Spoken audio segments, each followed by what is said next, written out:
Hello and welcome all to Vedant online classes. Hope you all are doing good. तो ये है हमारा general awareness का वीडियो। तो आज की इस वीडियो में हम समझने वाले हैं ईमेल अटैचमेंट के बारे में। हाँ, अटैचमेंट तो क्या होता है? ईमेल तो यार सबको पता होगा क्या होता है, फुल फॉर्म क्या होता है, इलेक्ट्रॉनिक मेल। ठीक है। ईमेल के नाम पे आजकल लोग क्या जानते हैं, जीमेल को ही ज्यादा जानते हैं, बट ऐसा नहीं है। जीमेल एक गूगल का मेल सर्विस है। ईमेल बहुत सारे होते हैं, ईमेल की अपनी एक इलेक्ट्रॉनिक मेल की बहुत सारी सर्विसेज है। आउटलुक हो गया, याहू मेल हो गया, हॉटमेल हो गया, ऐसा बहुत सारे हैं। तो जीमेल ही तक ही सीमित नहीं है। बहुत लोग को लगता है कि जीमेल ही जो है सब वही है। राइट। ऐसा नहीं है। तो हमारा टॉपिक आज का email attachment and safe practices. मतलब कि अगर हमारे पास कोई भी ईमेल्स आते हैं, कोई भी मेल, ईमेल्स को बेसिकली मेल्स बोला जाता है। ईमेल तो मेल हमारे पास जो आ रहे हैं, रिसीव हो रहे हैं, उनको मेल बोलते हैं। और ईमेल तो पूरा का पूरा सर्विस हो गया।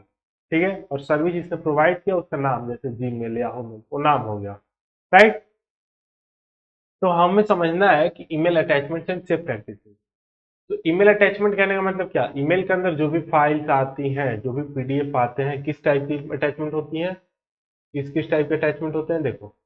जो भी डॉक्यूमेंट्स आते हैं, ईमेल के अंदर डॉक्यूमेंट्स आते हैं ना, जैसे क्या किस किस टाइप के डॉक्यूमेंट आते हैं। हो सकता है डॉट पीडीएफ के नाम से एक्सटेंशन है। हो सकता है कि डॉट पीपीटी के नाम से पीपीटी किसी ने भेजा है। तो इस तरीके के बहुत सारे डॉक्यूमेंट्स आते हैं। ईमेल के जरिए आ सकते हैं। इमेज आ सकते हैं। इमेज क्या हो सकता है? डॉट पीएनजी, डॉट जेपीईजी या जेपीजी। इस तरीके के बहुत सारे आ सकते हैं। वीडियोज भी आ सकते हैं। वीडियोज क्या आ सकते हैं? Dot MP4, 3GP। इस तरीके से बहुत सारे आ सकते हैं। और कंप्रेस फाइल में क्या आ सकते हैं कि आपके जो भी जीप फोल्डर्स होते हैं, जीप करके आते हैं। मतलब कि एक ही फोल्डर के अंदर बहुत सारी फाइल्स होती हैं, तो उसको कंप्रेस कर दिया जाता है ताकि एक ही साथ रहे, अलग अलग बार बार हमें ना भेजना पड़े। राइट। अटैचमेंट मतलब टाइप्स तो और भी होते हैं, बट मेनली जो ईमेल से भेजे जाते हैं वो ये आ जाते हैं हमारे।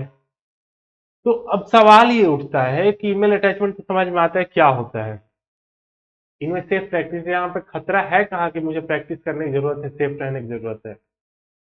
तो जो भी खतरा है ना, सारा खतरा इसी के अंदर छिपा हुआ है। अपने आप में पूरा का पूरा एक खतरा है, डेंजरस है। कैसे डेंजरस है? अगर हम सेफ प्रैक्टिस नहीं अपनाएंगे तब तक ये डेंजरस है। अब सेफ प्रैक्टिस क्या हो सकता है? हो सकता है कि जब किसी ने पीडीएफ भेजा, इमेज भेजा, आज की टेक्नोलॉजी इतनी बढ़ गई है कि मैं इमेज भेजूंगा आपके पास, आपने इमेज डाउनलोड किया, मेरा आपका पूरा सिस्टम मेरे कंट्रोल में आ जाएगा। समझ रहे हो? आप लोग वीडियो डाउनलोड करते हो, थर्ड पार्टी वेबसाइट से जाकर मूवी वगैरह डाउनलोड करते हो, तो कभी नहीं करना चाहिए। एक मैं आपको सलाह दे रहा हूँ। क्योंकि जो भी वीडियो होते हैं ना, तो वीडियोज में भी ऐसी इनकोडिंग की जा सकती है, ऐसे उसमें वायरस या मालवेयर डाले जा सकते हैं कि आप वीडियो डाउनलोड किए, आपने उसको प्ले किया, आपके सिस्टम पे जैसे ही प्ले हुआ, आपके पूरे सिस्टम का कंट्रोल कहीं और जा सकता है। क्लियर है? क्लियर है। तो इन सब चीजों से हमें बचना है। ठीक है। चलो, अब एक और छोटी सी कहानी हम देख लेते हैं कि ईमेल अटैचमेंट काम कैसे करता है ना कि। ठीक है। ईमेल अटैचमेंट कैसे, ईमेल कैसे काम करता है? ईमेल कैसे काम करता है? एक सेंडर होता है, एक सेंडर होता है, और एक रिसीवर होता है जिसको हम भेज रहे हैं।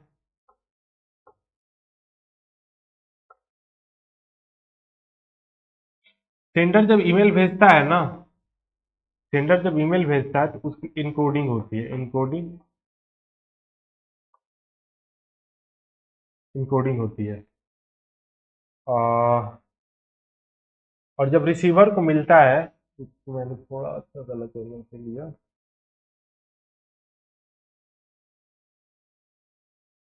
लिया। देख, जब सेंडर यहाँ पे ईमेल भेजने के लिए प्रिपेयर कर रहा होता है, तो ईमेल जब जा रहा होता है ना, तो इनकोडिंग वे में जा रहा होता है, इनकोडिंग हो जाता है। इनकोडिंग मतलब एनक्रिप्टेड, समझ लो आप। तो पूरा का पूरा एक सिक्योर माध्यम से जा रहा है, तो पूरा का पूरा एकदम इनकोड हो जाता है ताकि बीच में कोई हैकर ना आ जाए, बीच में कोई ट्रैप ना कर ले, बीच में कोई उसको चुरा ना ले, चुरा के उसको गलत ना कर दे। ठीक है, तो इसलिए उसको इनकोड कर दिया जाता है।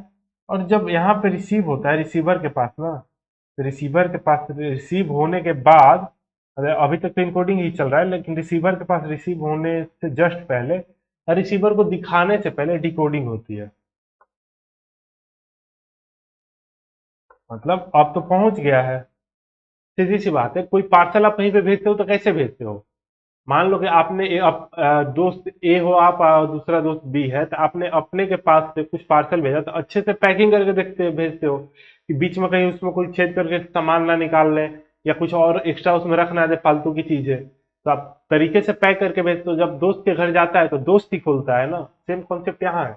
आप ईमेल भेज रहे हो तो वहाँ पे सर्विस होती है, खुद से इनकोडिंग करती है उनकी, पूरा पूरा रैप करेगा अच्छे से, एकदम तरीके से लेके जाएगा भाई, पूरा माध्यम अच्छा होना चाहिए। और जाएगा जब दोस्त के पास जाएगा तो उसके पास सिस्टम वो डिकोड कर लेगा सब कुछ। समझ रहे हो? तो जब इनकोडिंग डिकोडिंग अगर आपने मामला समझ लिया होगा तो आपको बहुत चीजें समझने में आसान होगी यहाँ पर भी। ठीक है। सिक्योर में हालांकि इसके बीच में प्रोसेस बहुत अलग होता है, ये मैंने ऊपर ऊपर से आपको समझाया है। अब देखो, इसी में जब इनकोडिंग हो रहा होता है ना, तो यहीं पर ये फाइल वगैरह का कुछ गलत फाइल भी होता है ना, तो इसके अंदर पावर होती है इतनी कि अगर थोड़ी बहुत, देखो बहुत ज्यादा इतना भी नहीं होता है पावर की तुरंत सब कुछ डिटेक्ट कर ले सब कुछ पढ़ ले, तो फिर तो ऐसे फाइल की आपकी प्राइवेसी नहीं रही। तो अगर थोड़ा बहुत वायरस या मतलब ऐसे कि तुरंत से डिटेक्ट हो जाए ना, तो यहीं पर उनको पता लग जाएगा। और यहाँ पर रिसीवर है, तो रिसीवर, अगर रिसीवर के पास अगर कुछ गलत फाइल आया है ना, तो अपने आप से स्पैम में जा सकता है।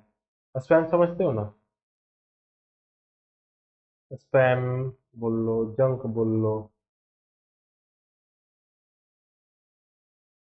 बेसिकली मतलब कुछ मैलिशियस सॉफ्टवेयर, मैलिशियस फाइल्स होते हैं ना, सेंडर जब भेज रहा होता है, और मैलिशियस होते हैं तो कई बार होते हैं, मतलब सिक्योरिटी पर्पस के रिसीवर के जंक में जाता है, रिसीवर को मेन जो मेल होता है इनबॉक्स उसमें दिखता ही नहीं है प्राइमरी मेल के अंदर।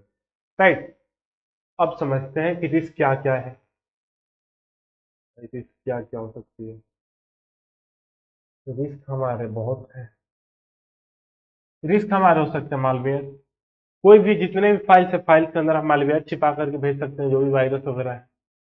फिशिंग, फिशिंग में क्या होता है कि कोई भी हो सकता है कि आपका यूजर आईडी यूजर क्रेडेंशियल चुराने की कोशिश कर रहा हो, कुछ इस टाइप का लिंक भेज देगा, बोलेगा कि आप यहाँ पे क्लिक करो आपको पैसा इनाम जीतोगे। आप क्लिक कर दोगे, आप इनाम अच्छे से जीत जाओ क्योंकि आप हैक हो चुके हो।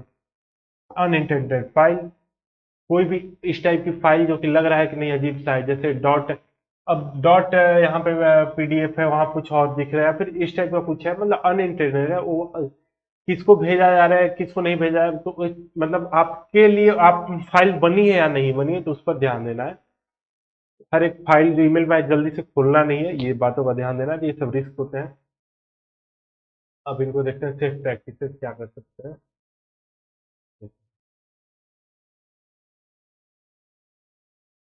सेफ प्रैक्टिसेस की अगर हम बात करें तो वेरीफाई द सेंडर। सबसे पहले तो जो भी जिसने भी भेजा है, चेक करो कि क्या वो जेन्युइन है, क्या आप उसको जानते हो। अगर नहीं भी जानते हो तो चेक करो कि उसका डोमेन आया कहाँ से है। जेन्युइन लग रहा है तभी ओपन करो, सेंडर जहां से भी आया उसको वेरीफाई करना आपका बहुत जरूरी है। वेरीफाई नहीं करोगे ना तो फिर आपका दिक्कत होगा। Right. Check the file type. File type मैंने बताया ना, यहाँ पे इतने सारे मैंने फाइल टाइप बताए थे, इसीलिए जितने भी फाइल टाइप दिख रहे हैं ना, इन फाइल टाइप के अलावा कुछ भी मिल जाए, जैसे क्या क्या मिल सकता है, क्या क्या मिल सकता है। डॉट BAT, ये बैच फाइल होती है।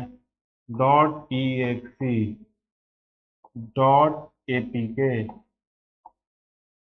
इस टाइप की कोई भी फाइल मिल रही है ना, अगर लग रहा है कि फाइल आया है या फिर कुछ भी आया है, उसके अंदर इस टाइप का एक्सटेंशन उनका इस टाइप से है, गलती से भी मत डाउनलोड करना जब तक आप उसको जानते नहीं हो। अगर जान रहे हो तो जान भी रहे हो ना, अगर सेंडर को फोन करके पूछो कि क्या आपने मुझे इस टाइप का कुछ फाइल भेजा है क्या, अगर वो कंफर्म करे तभी डाउनलोड करना, ऐसे बिल्कुल भी मत डाउनलोड करना अगर इस टाइप का कोई भी एक्सटेंशन आ जाए तो।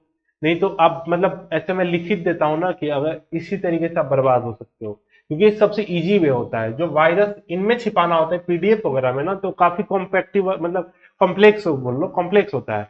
लेकिन जो dot bat dot EXE dot APK, तो ये अपने आप में वायरस ही होते हैं जो बना सकते हैं इसी तरीके से।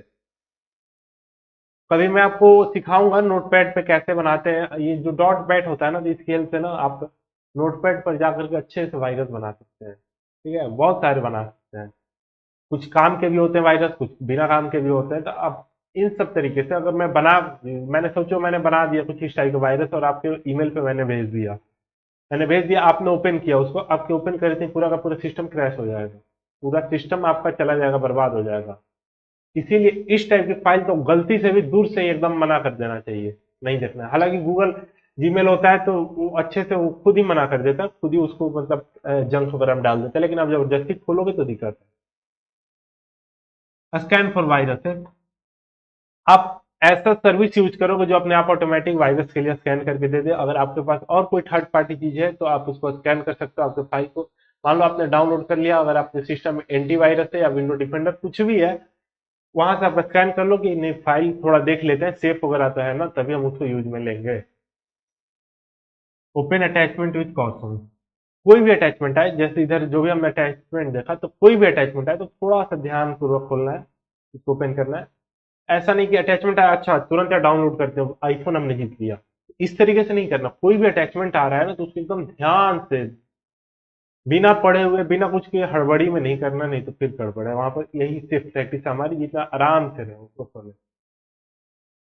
Use secure email services, email की कोई भी सर्विस ले रहे हो, जैसे जीमेल वगैरह हो गया ये सब, तो उसमें जो भी कई सारी मार्केट में जो और लोग बना देते हैं, तो इसलिए आप जो भी सर्विस यूज कर रहे हो, आप अगर कंपनी के लिए कर रहे हो, किसके लिए कर रहे हो, तो सिक्योर होना चाहिए। और सिक्योर होगा तो वही लोग सिक्योरिटी प्रोवाइड कराते हैं, इंकोडिंग डिकोडिंग जो भी प्रोसेस होता है ना ये सब, तो सर्विस वही लोग प्रोवाइड कराते हैं। तो ये चीजों का ध्यान देना होता है। ठीक है, तो चलिए हमने क्या क्या पढ़ा, ईमेल अटैचमेंट के बारे में पढ़ा, कैसे हम भेजते हैं सेंडर से रिसीवर के पास। ठीक है, रिस्क क्या होता है ये हमने देखा, सेफ प्रैक्टिस कैसे कर सकते हैं, मोस्ट इंपॉर्टेंट यही था हमारा। ये सब तो मैं भी आपको पता होगा, बट सेफ प्रैक्टिस यही है। और सबसे इंपॉर्टेंट मुझे ऐसा लग रहा है, सबसे इंपॉर्टेंट ये है कि इन सब बातों पर ध्यान देना चाहिए। मैं आपको एक और चीज बताता हूँ, अगर कभी आप गूगल क्रोम या फिर किसी ब्राउजर से आप कोई सॉफ्टवेयर डाउनलोड करोगे ना, इसका फाइल का एक्सटेंशन डॉट एपीके होता है। इवन आप प्ले स्टोर से भी डाउनलोड करते हो ना, तो डॉट एपीके ही आता है ऐप के लिए। बट वो प्ले स्टोर से कर रहे होते हो तो उस तरीके से आपको पता नहीं लगता है, लेकिन अब गूगल क्रोम से करोगे और मैनुअली उसको इंस्टॉल करते हो ना, तो गड़बड़ होती है।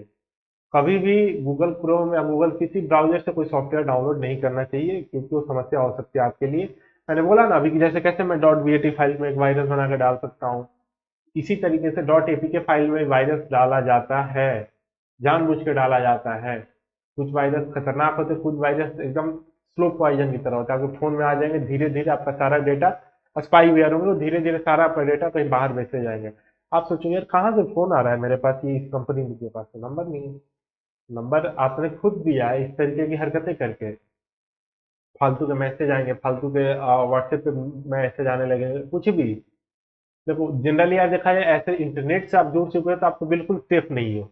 इतना मान के चलो कि अगर आप इंटरनेट पे आ चुके हो तो आप बिल्कुल भी सेफ नहीं हो।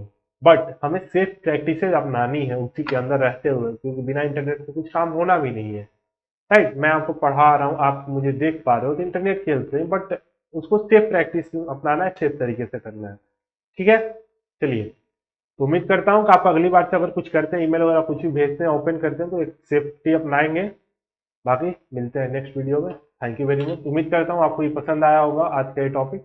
चलिए मिलते हैं नेक्स्ट लेक्चर में।